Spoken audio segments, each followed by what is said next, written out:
자, 안녕하세요. 박성필입니다. 자, 오늘 소록스 보도록 하겠습니다. 자, 주가가 기준가 이하로 내려갔습니다. 자, 거래 같은 경우는 첫 권리 공매도 날 거래량이 130만, 그 다음 날은 거래가 1790만, 그리고 오늘은 5500만. 자, 단순 거래량 계산은 전혀 의미가 없지만 1차원적으로 보더라도 신주는 1억 3천만이 넘게 상장이 되기 때문에 이걸로 오버행 리스크가 끝났다는 건 당연히 아닌 거죠. 자, 최대 주주인 정재준 대표의 지분을 빼도 1억만 주 정도 되죠. 김복덕 전 대표도 현재 3천만 주를 보유하고 있지만 이 지분은 단순 투자 목적으로 보유를 하고 있기 때문에 오버행 리스크에 포함이 될 겁니다. 자, 높은 비율의 무상증자는 공식처럼 움직입니다. 단 한 차례도 예외가 있던 적이 없죠.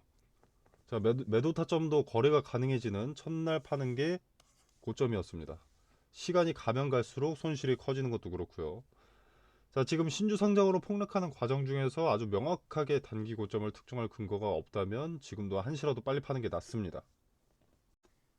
자, 유력한 반등의 이벤트 소록스의 액면 병합은 가능성이 높긴 하지만 시간이 다소 소요될 뿐더러 예단하고 매매할 이유가 없습니다. 자, 액면 병합 부분은 잠시 후에 다시 말씀드리도록 하겠습니다.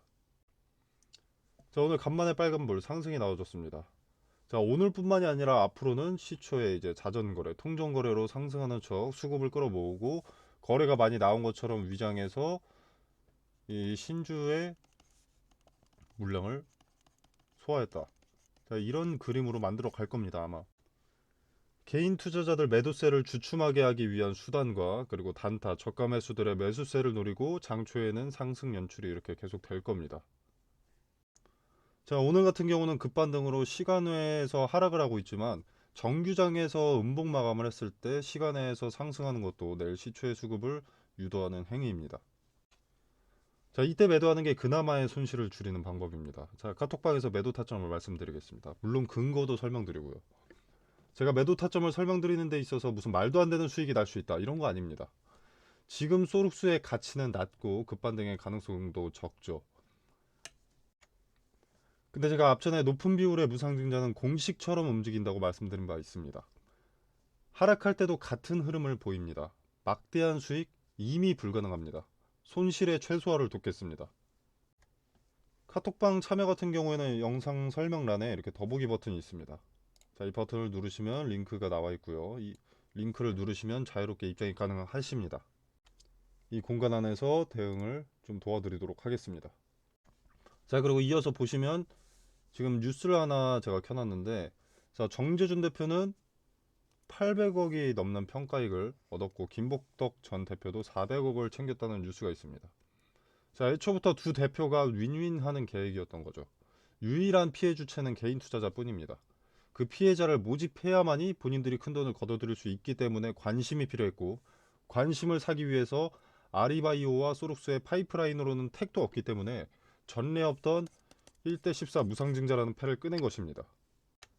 자, 그리고 사실 손실을 최소화하려면 종가 베팅이 가장 빠르긴 할 텐데, 그러나 이 종목을 다시 매수하라고 권유드리기가 조금 조심스러운 것은 사실이죠. 자, 종가 베팅은 다음날 시가 매도가 원칙입니다. 아까 말씀드린 대로 시초에 자꾸 반등을 연출할 겁니다. 꾸준히. 장 막판에는 폭락한 상황이 잦을 거고요. 자, 그래서 종가에 베팅하고 시초에 매도해서 손실을 최소화하는 것인데, 이게 더 큰 손실을 초래할 수도 있기 때문에 아직 이것도 근거 없이 들어가선 안 됩니다. 기본적으로 일봉과 그날 하루 분봉을 분석해야 되고 상승 연출을 위한 도구일 뿐이겠지만 호재 뉴스나 공시들도 좀 잘 살펴봐야겠죠. 자, 그리고 필수적으로 장중에 직접 대응하실 수 있어야 합니다. 대부분 본업이 있으시기 때문에 바빠서 매도하지 못한다면 손실은 더 커질 수가 있으니까요. 자, 종가 베팅은 15시 이후 단일가로 접어들었을 때 매수를 하는 겁니다. 자, 이 부분에 대한 디테일도 카톡방에서 설명드리도록 하겠습니다. 자, 그리고 소록스의 액면 병합 제가 다시 말씀드린다고 했었죠. 자, 아리바이오와 액면가를 맞추기 위한 액면 병합의 가능성이 있습니다. 자, 혹은 이 소록스 말고 아리바이오가 무상증자를 할 수도 있는 거죠. 액면 분할을 할 수도 있고. 자, 현재 소록스의 액면가는 100원입니다. 그리고 아리바이오의 액면가는 500원이고요. 자, 물론 합병을 진행시키기 위해서 액면가를 굳이 맞출 필요는 없습니다. 필수 사항이 아닌 거죠. 자, 근데 아리바이오의 주주 입장에서는 합병 시 비율을 생각해 봤을 때 어느 정도 키를 맞춰야 되기 때문에 액면가를 맞추는 게 기업의 입장에서는 용이하다라고 볼 수가 있는데, 자, 아리바이오의 이익이건 소록스의 이익이건 정재준 대표는 이익을 볼 수밖에 없는 거죠. 자, 일단 액면 병합 같은 경우에는 무상증자와 좀 결이 비슷합니다. 액면 분할에 반대되는 개념인데, 자, 예를 들어 액면가 100원짜리 주식을 액면가 500원으로 병합을 한다. 자, 그러면 소룩스에 이것을 대입을 해보면 액면가는 100원에서 500원이 됩니다.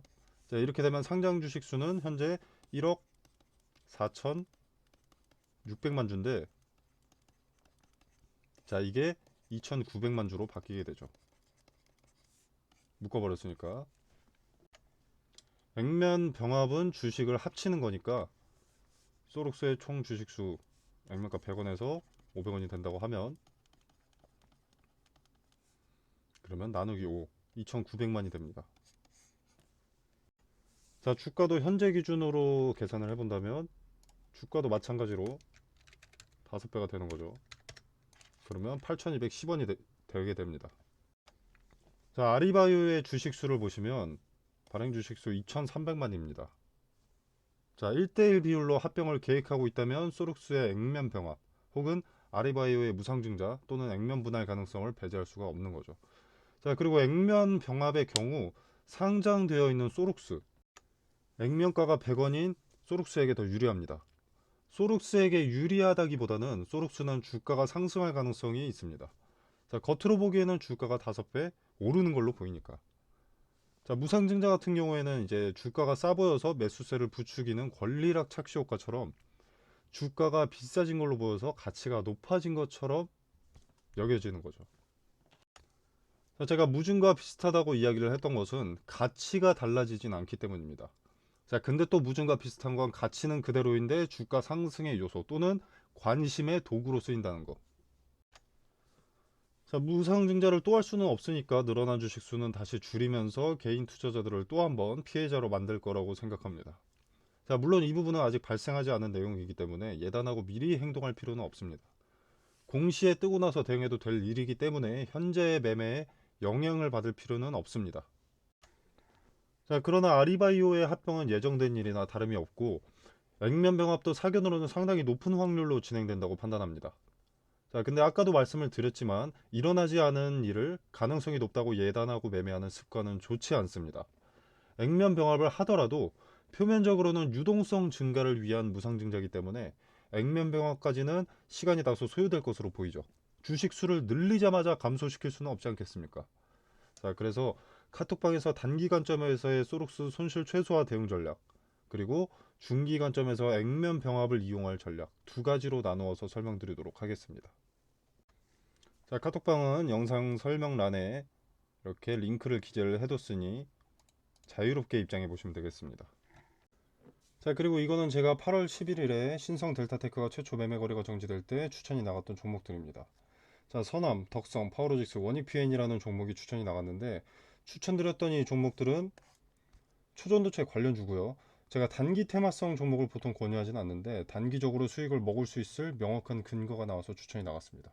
자, 그 근거로는 대장주인 신성 델타테크의 단기 급등으로 매매 거래가 정지 기준가를 넘는 것을 포착을 했고요.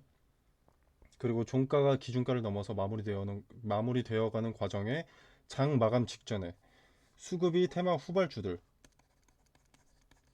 서남, 덕성, 파워로직스, 원익PN이 여기에 몰리는 것을 포착했습니다. 자, 대장주인 신성 델타테크가 매매가 되지 않는다는 것은 관련 테마주의 급등을 예고하는 것이고 장 마감 직전에 그 수급의 이동을 포착을 했기 때문에 시초의 베팅을 추천했습니다. 자, 단 함정의 가능성도 있기 때문에 거래대금이 오전장에 300억 이상 몰리는 종목에다가 매수를 하라고 설명을 드렸고요. 자, 그래서 이 종목들의 수익을 좀 보여드리자면 원익PN이 자, 8월 11일 다음 거래일 종가 16.8% 올랐고요. 그 다음 날도 11.68%가 올랐습니다. 자, 서남 8월 11일 그 다음 거래일 상한가, 그 다음 거래일 상한가.